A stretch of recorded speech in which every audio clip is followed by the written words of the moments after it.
eu acho que uma questão fundamental que o professor Álvaro também já trouxe e que dá para a gente alimentar aqui um pouco nesse debate, é que até aqui as empresas são convocadas a fazer esse monitoramento a posteriori, né? Sim. Então, vem uma decisão judicial e fala, ó, esse conteúdo aqui, ele é criminoso, ele fere a legislação, portanto, ele tem que ser tirado do ar, sob pena de multa X e tal. Então, hoje existe esse mecanismo.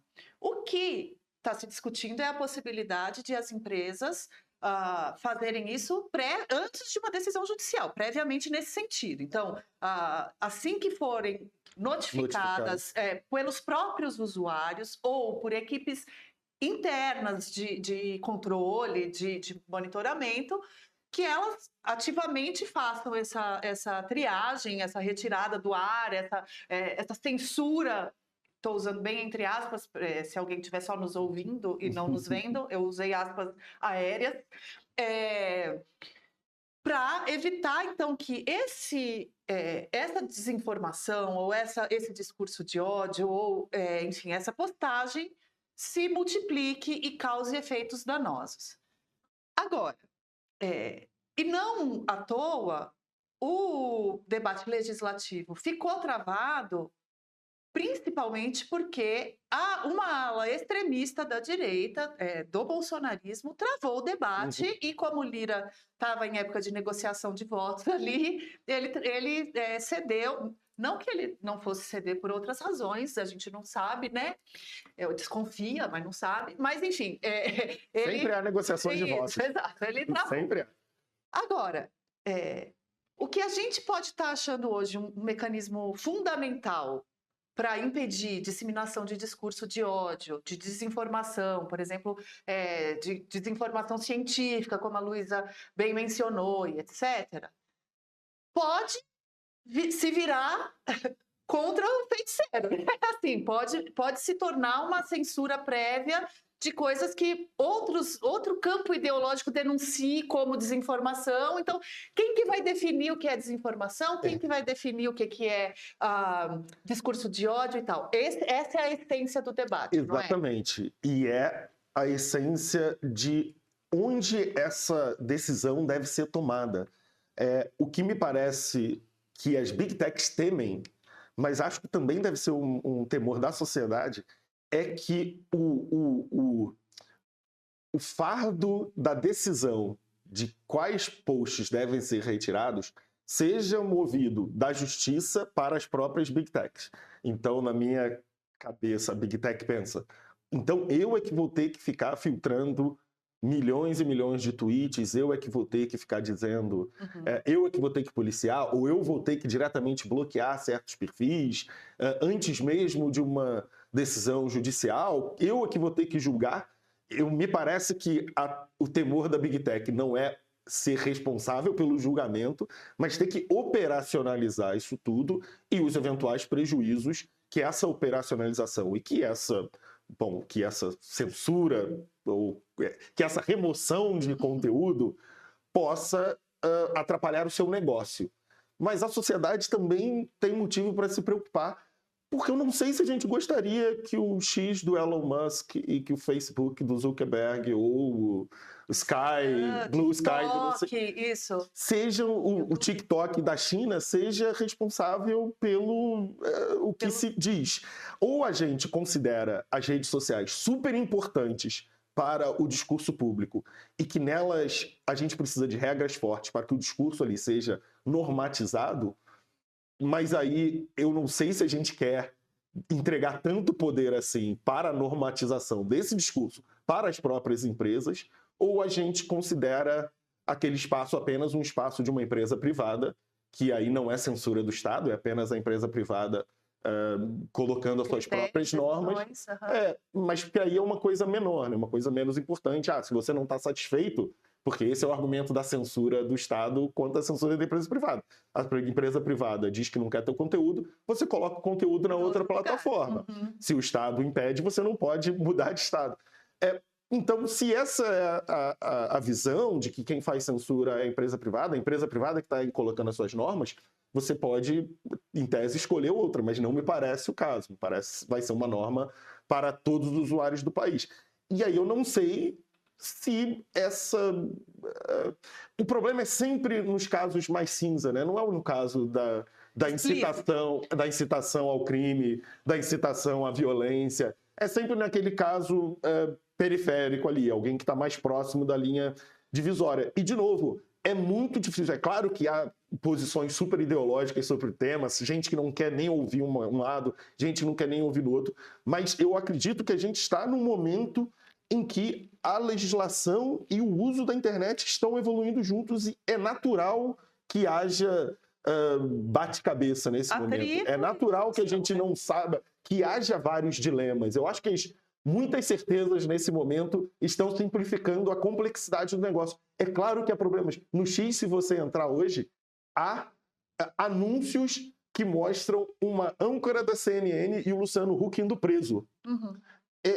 Isso é claramente, se não me engano, o Luciano Huck está processando, inclusive, há claramente uma distorção entre a possibilidade de se expressar livremente nas plataformas e pessoas que estão sendo diretamente afetadas, caluniadas com dinheiro por anúncios em plataformas privadas. É claro que há de se achar uma solução para isso, mas são muitas questões delicadas que estão sendo tratadas nesse momento e é muito delicado que nesse momento do Brasil essas coisas estejam sendo tratadas pelo STF, que coloca mais uma camada de política sobre essa discussão e aí complica ainda mais a situação que nós vivemos nesse momento.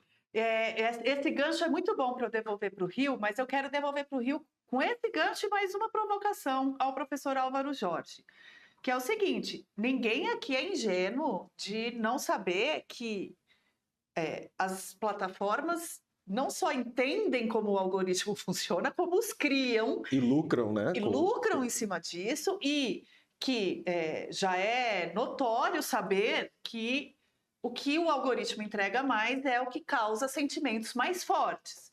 Pode ser o riso, mas normalmente é a raiva e o medo, né? Então, as plataformas entenderam isso muito rapidamente, na verdade, criaram esse sistema, entenderam esse mecanismo humano de se mobilizar em torno de coisas que geram sentimentos negativos, criaram um algoritmo que se retroalimenta disso e lucram com isso. E criaram, Flávia, desculpa te interromper, um mercado de trabalho que também entende essas coisas. Exato. Os influencers entendem muito bem quais são as imagens que você coloca na thumb do YouTube que chama mais gente, qual é o título do livro, do vídeo que você coloca, e que também aí há um incentivo para que o tom das conversas aumentem, né? Porque Exato. isso engaja muito mais. Exato. Então, assim, com todos esses pontos, eu jogo para o professor e para a Luísa, mas primeiramente ao professor que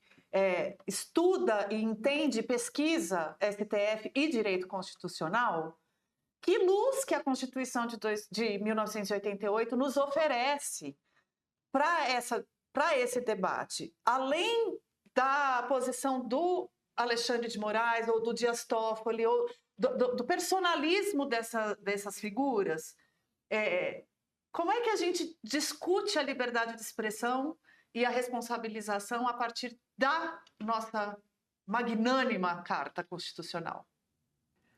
Flávia, deixa eu dar um passo atrás, que acho que, dentro do comentário que você fez antes, tem duas coisas que a gente precisa compreender, né, ou ter como um ponto de partida desse debate, né? A primeira delas é do seguinte: essa ideia de censura, ou essa ideia de empresa privada versus Estado e tal, essa é uma das ideias em que o direito constitucional vem evoluindo e enxergando, né, como já faz há algum tempo, de que a gente não está falando simplesmente de empresas privadas. Essas categorias de público e privado, para esse tipo de questão que a gente está discutindo, são categorias que já foram revistas e vêm sendo rediscutidas, né? Nos Estados Unidos, há muito tempo, houve já uma discussão sobre a ideia que eles chamam da doutrina do state action, né? É que quando empresas privadas, né, acabam se portando como se o Estado fosse. E o que a gente está discutindo aqui, né? Eu acho que é o ponto mais central da nossa discussão, e acho que é o que interessa para a audiência aqui, o que são hoje essas plataformas, além do novo espaço público digital? É a nova ágora grega, onde os debates todos acontecem. A vida de cada um de nós, né, ela é transversalmente controlada, vista, participada, exercida, etc. e tal, através, né, da internet e, notadamente, das redes sociais. Então, as pessoas estão presentes nas redes sociais, e eu acho que esse argumento de você pular de uma para outra e tal não é tão simples, né? Pelo tema que vocês acabaram de mencionar, os influencers, por exemplo. O sujeito constrói ali a sua vida econômica, o negócio dele está baseado ali, está lastreado ali. Se ele é suspenso, se ele é expulso, se ele não pode falar, se ele não pode se comunicar, ele tem impactos bastante graves do ponto de vista econômico. Então já há decisões do Supremo em outras esferas reconhecendo que determinadas entidades ou há determinadas entidades privadas, né, se aplicam às regras constitucionais que se aplicariam ao Estado.